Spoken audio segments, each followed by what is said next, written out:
just want to, on COVID, you mentioned the vaccine development program. Could you assure the American people that politics and considerations around the election will not interfere in the science? Oh, absolutely. And you plan on playing a role in just determining how the vaccine will, if there is one, will be distributed across the country? Is that something that you'll It's decide? possible that I get involved, but no, it won't have anything to do with, we want to make people better. We want to send them to the areas that most need it. And I think we're going to have something very soon. It's going good. Jeff, please. Mr. President, you said today in a tweet that Dr. Birx was taking bait from Speaker Pelosi. What did you mean by that, considering that she was just describing the facts about the case of the pandemic right now across the country? Well, I think we're doing very well, and I think that we have done as well as any nation. If you really look, if you take a look at what's going on, especially now with all these flare-ups on nations that they were talking about. And don't forget, we're much bigger other than India and China. China's having a massive flare-up right now. India has a tremendous problem. Other countries have problems, and I noticed that in the news, in the evening news, I never read about that. In any of the news, I don't read about the other countries. You're starting to see that other countries are having very big flare-ups. Countries that thought they were over it, like we thought we might be over it in Florida, and then all of a sudden it comes back. They do come back, but I think we're doing very well. I told Dr. Birx I think we're doing very well. She was in my office a little while ago.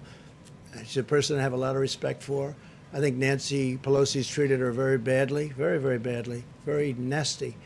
And I'm just referring to the fact that I thought that really they should say the job we've done, whether it's on ventilators or testing. We've tested now over 60 million people. No other country is even close to that.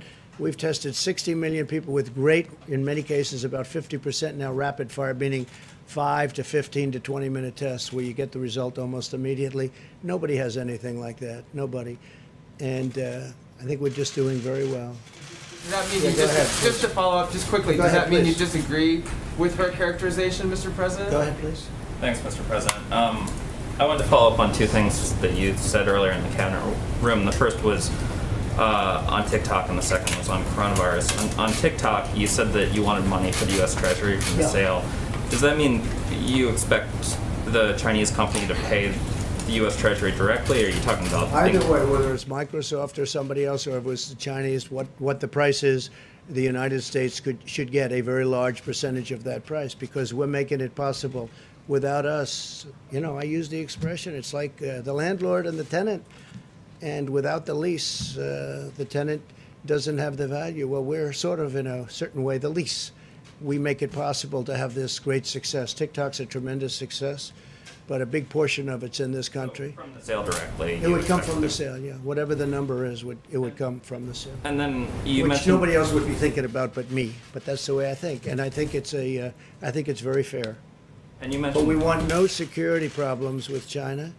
It's got to be an American company. It's got to be American security. It's got to be owned here. We don't want to have any problems with security, etc. And something could come out. I will tell you, there's a lot of excitement, not only by Microsoft, but by other companies in terms of buying it. So we'll see what happens. But we want, and we think we deserve to have a big percentage of that price coming to America, coming to the Treasury.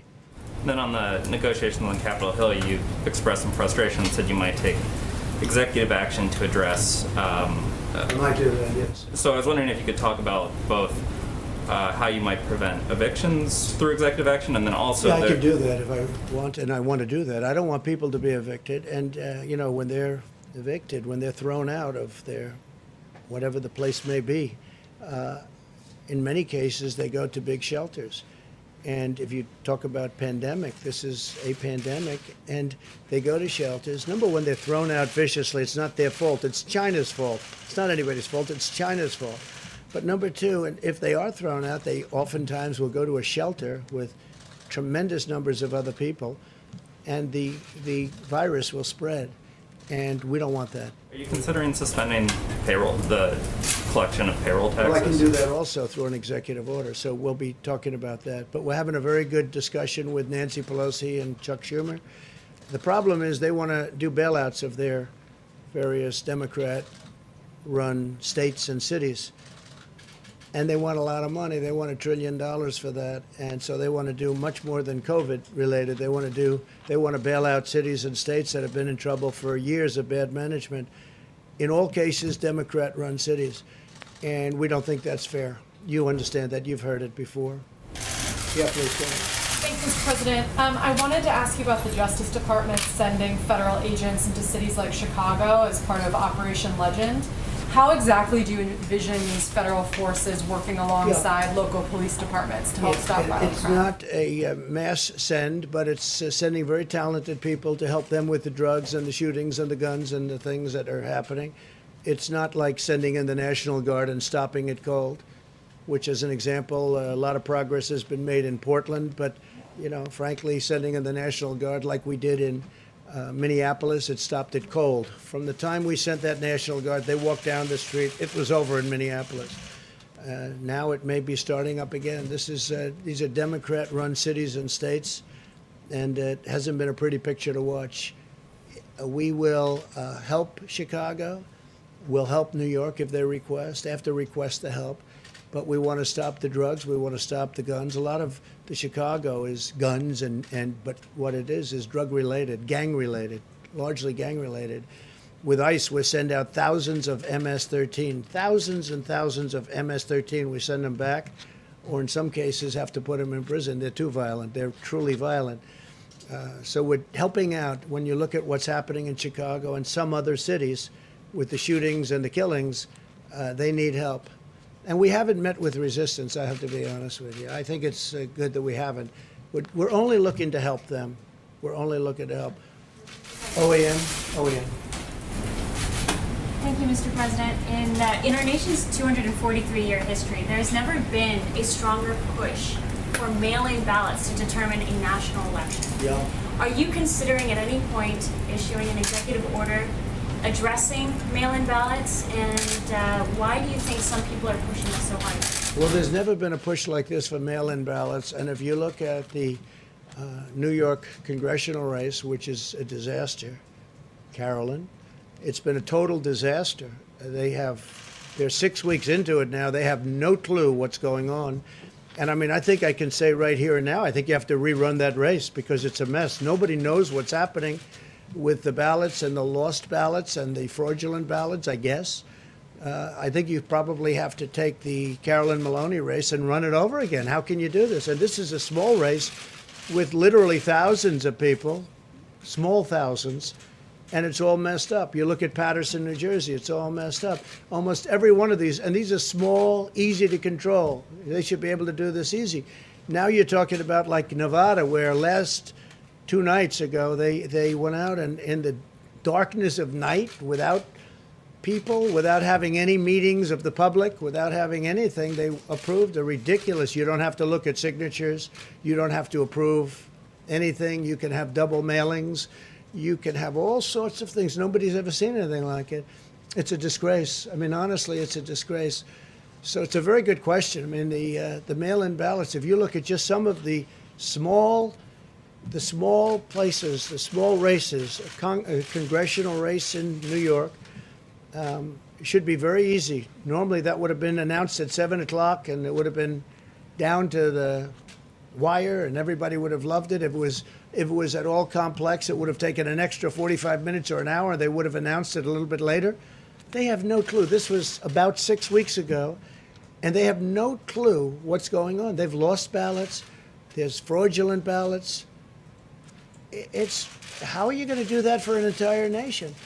They're using COVID to try and get the mail-in ballots. Now, absentee ballots are great. Absentee ballots, they have to request them. They go through a process. They get them.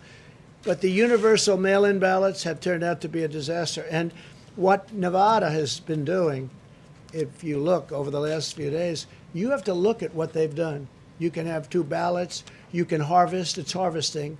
So you can take thousands of ballots, put them together, and just dump them down on somebody's desk after a certain period of time. They have something where if you vote, the vote can count up to 7 days later. Well, if the vote's going to count 7 days later, that means if it depends on the one state like Nevada, that would mean simply that you can't have, supposing it's down to that one state, it could be, it's a great state, But supposing it's down to that one state, that means you have to wait 7 days.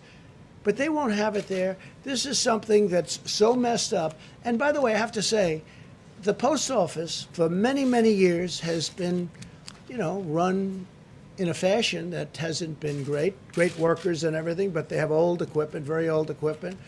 And I don't think the post office is prepared for a thing like this. You have to ask the people at the post office. But how can the post office be expected to handle? They have regular mailing. And then now on top of that, they have the internet, where you have Amazon and these companies doing, all the buying. Instead of going to a department store, they go buy through mail. So you have massive numbers of purchases now going through the post office, purchases of items and gifts. And that's a tremendous strain on the post office. The post office loses a fortune. It has been for many, many years, for decades.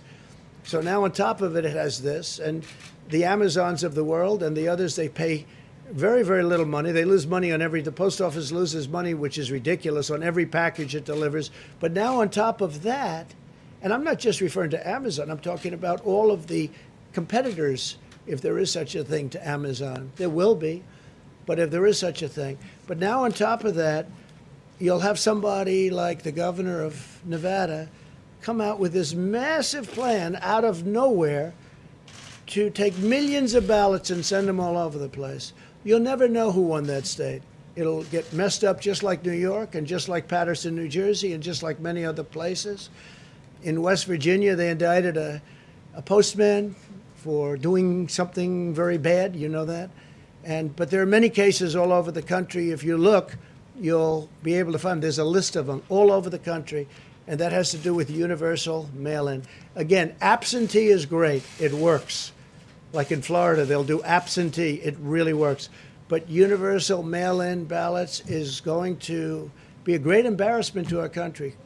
Well, I have the right to do it. We haven't gotten there yet, but we'll see what happens. We will be suing in Nevada, and that's already been taken care of. We'll probably file something tomorrow. I do want to say that we're going to be introducing a tremendous health care plan sometime hopefully prior to the end of the month. It's just about completed now.